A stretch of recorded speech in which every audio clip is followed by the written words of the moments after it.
This dish is one of those dishes that reminds me of that moment in my life when I sat with my colleagues in the French bistro near the Champs-Élysées sharing a Croque Madame. When I lived in Paris in the early 80s, we'd always have a break between lunch and dinner. Many of us would go to bistros and we'd love to share because we didn't have enough money to partake with ourselves. Hi, I'm Chef Thomas Keller and we're here at Bouchon in Beverly Hills. When we opened Bouchon, the Croque Madame went on the menu. It's been there ever since. It is one of those dishes that is a cornerstone of our restaurants. Our head baker, Lisa Chun, makes our brioche in a very classic way. We begin making our brioche by sifting our all-purpose flour and adding it to our yeast. Then, of course, our salt and our sugar, so all the seasonings in there. We begin by then adding our milk and our eggs. We let that beat for maybe 10 minutes or until it's really kind of homogenized. And then we'll start adding our butter. And we'll add our butter a little bit at a time. What we really want that to do is that butter to become emulsified in that dough. Once our dough is mixed, we're going to take it out of the mixing bowl, mold it into a ball, cover it, and then let that rest for several hours. We're going to bring it out, we're going to knead it again, let it rise for a second time. Once that's done, then we're going to take it for a third time, bring it out, and then we shape it and we lay it in the Pullman pan, which creates a loaf. And then that rise again before we bake it. And you're going to see the brioche kind of pushing out from the top a little bit. Put it in a 350-degree oven and bake it until it's done. Our Mornay sauce is very straightforward. We're going to take a shallow pan. We're going to add our whole butter to that, our chopped onions, and we're going to sweat that a little bit so the onions are relatively soft. At that point, we're going to add our milk. We add our bouquet garni, which has our bay leaf and our cloves in it, and of course our roux. We want to make sure that we incorporate that roux in there very carefully so that it disintegrates and dissolves thoroughly.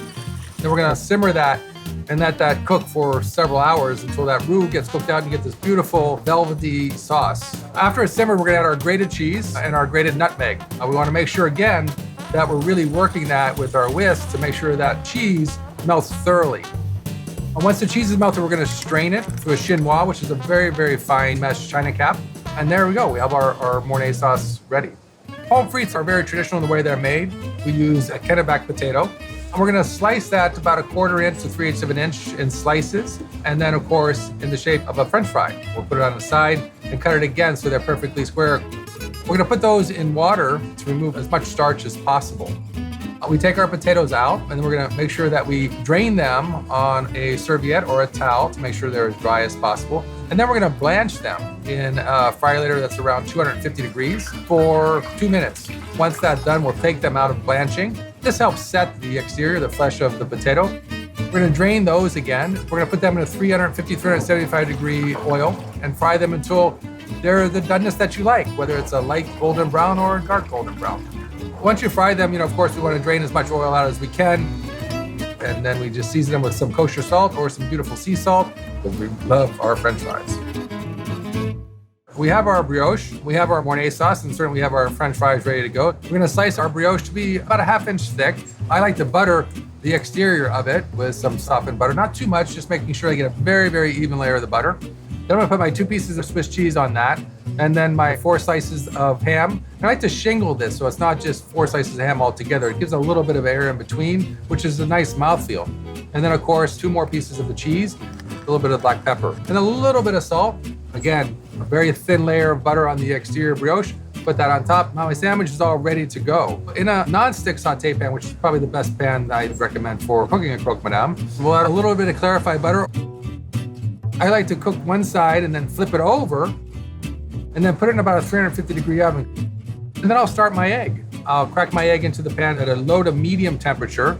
I don't want to see the heat increase so much that it's actually moving the egg white. Then I'll put that in the oven as well and let them both cook together.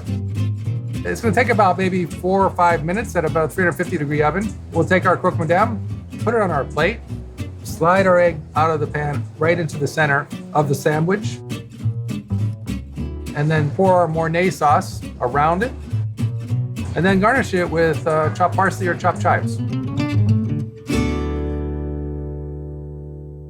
It's really a very luxurious sandwich that has flavor profiles that we're all used to, and I think that's very important.